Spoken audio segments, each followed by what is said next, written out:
Well, the YouTube, true crime, a tale for sight, and everything else. Today we're fucking, geez, if anything don't go any other way, you have to spend your New Year's Day on fixing a car. Other than that, world of YouTube, Happy New Year. I figured I'd do one of these because I haven't done them in a while. Um, Now, there was a guy that did a video on this, but he had the wrong year of car. He had a car that had this pulley here, you see, that came off on a bracket that he stuck off to the side.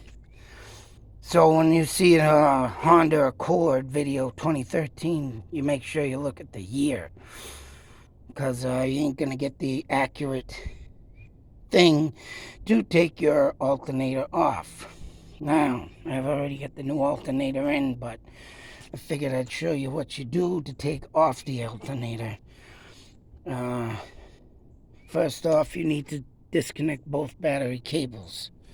You don't want no electrocution or shock treatment going through your body while doing that, or you could just blow the whole electrical system, which that would not be good. Second, you're going to need to take this off, which is bracketed onto in here. And you need to take this wire out. And you want to take this wire off the old alternator, which connects to this terminal. You take this wire from the side here, which is right on the side of the alternator, and then there's going to be a, bear with me, and then there's going to be a little wire connector down here. And you can see this.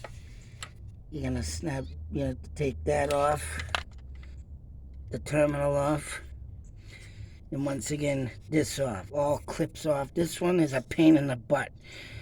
If you don't get your hands in there right, you're going to be scratching, pulling, pumping. But if you know how to do that, like these clips, sometimes you got to push or like nudge backwards and you pull it right off. That's what happens down there. And this is what the clip looks like from the bottom. And this one, right, all you have to do from the bottom is somehow maneuver your hands, because you're going to have a rough time getting your finger under like this to pull. But you push this clip down and you pull. If you can get that and pull it off, which you're going to get little scratches down there. Same with this one. It's, pull down, push down, and pull. Always make sure your connectors are dry when you're done. So like this one got a little wet.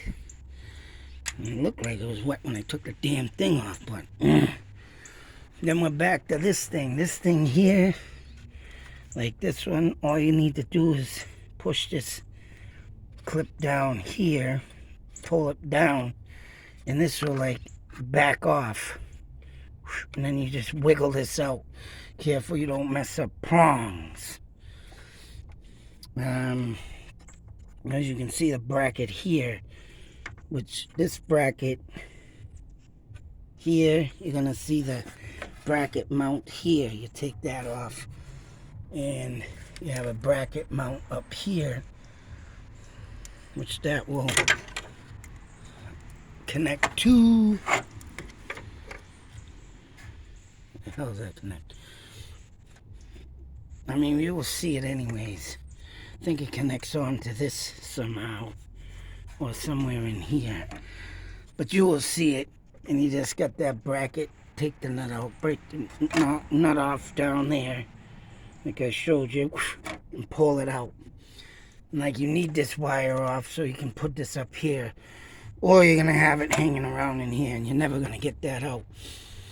Now the belt is very easy, and that's one thing I like about these new cars.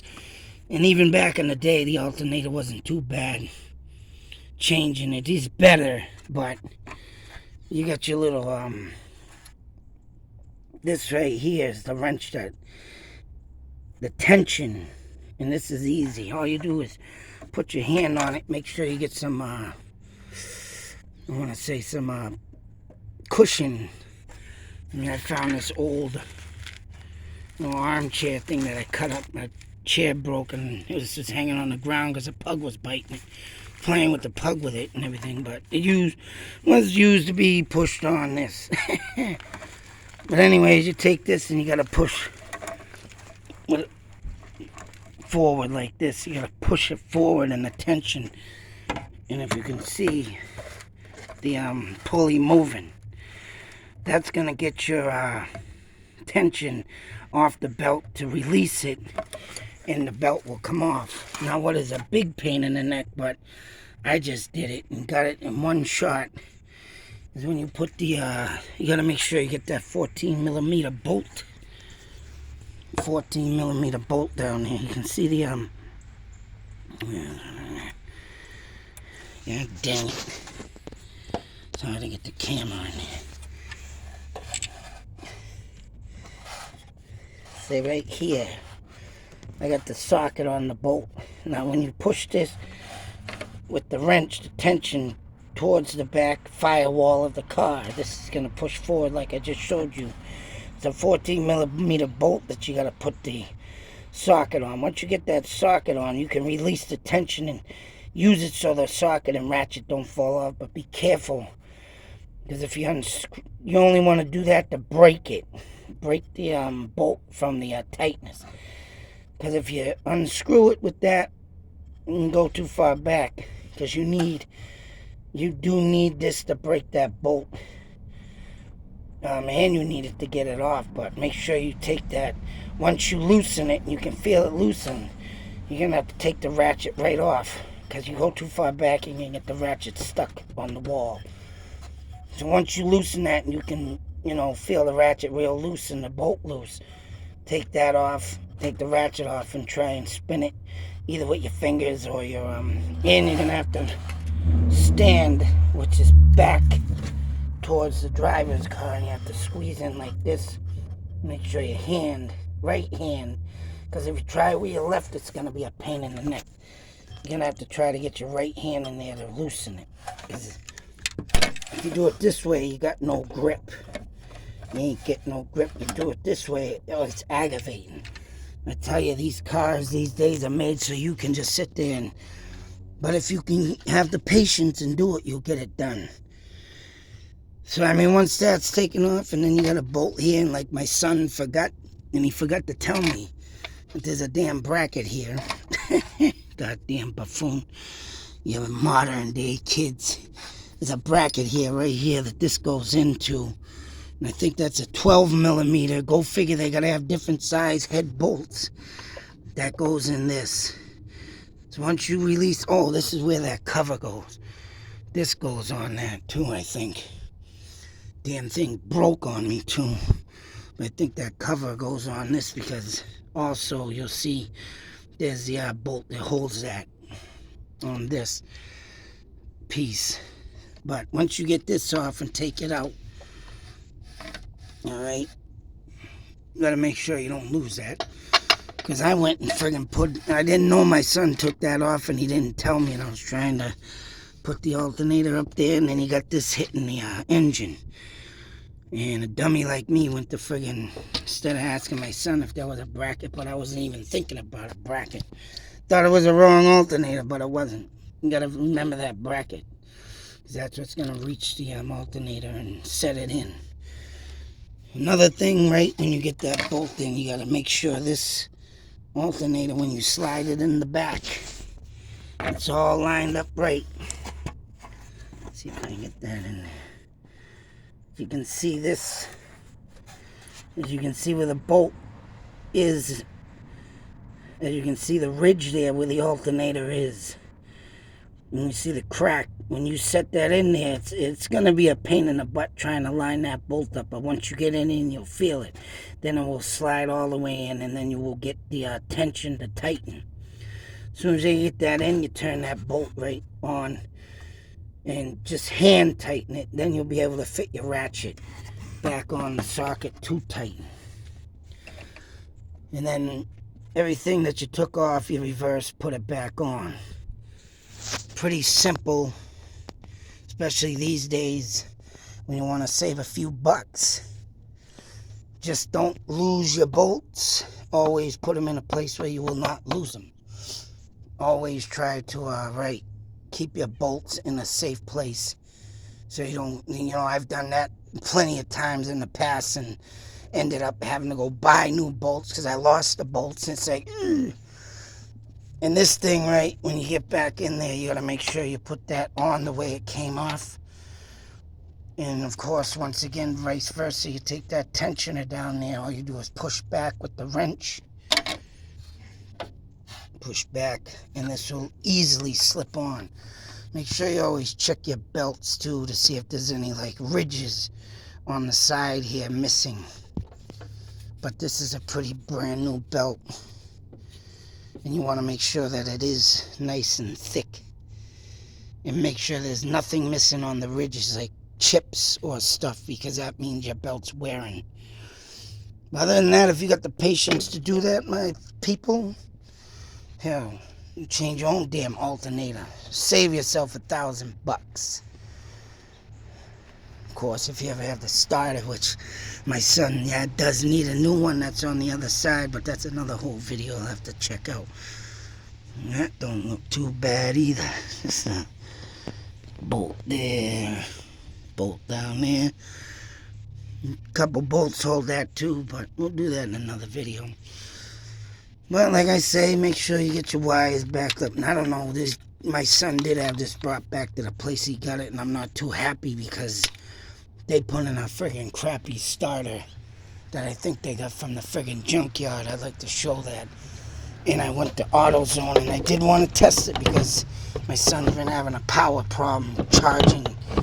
And they do say it's the old thing, but the guy couldn't even read this on the machine because he said it didn't even add up to his computer. So wherever they got this, and they threw it in on my son, it's like, wow, what a friggin' jerk. I mean, if this don't come out right and it's something else, then yeah, I gotta bring it back to the guy and have him. But I'm pretty sure now that the alternator was the problem, because if he couldn't read it at AutoZone and something, it's all screwed up with it, that's where they are charging. And that leads to, if that charges, you gotta be careful, charging system failure on these cars that will literally drain your battery to deadness, that they won't even be able to read it at the testing, AutoZone or O'Reilly's or wherever you bring it.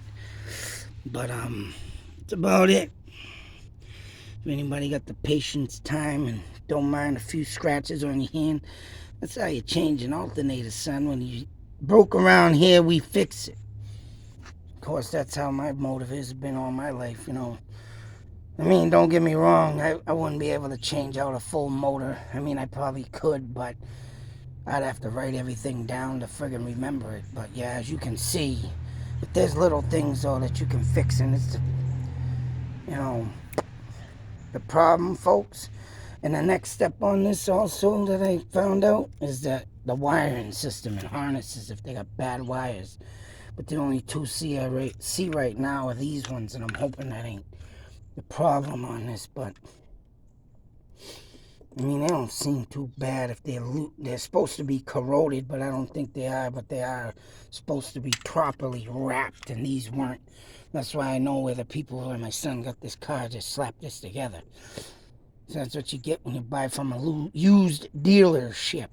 But if that don't work, man, this guy's gonna get a bad review from me. But then I'll be bringing it right back to his lot. My son didn't even have this car a year yet, and it's freaking already screwed up, been sitting for 2 months.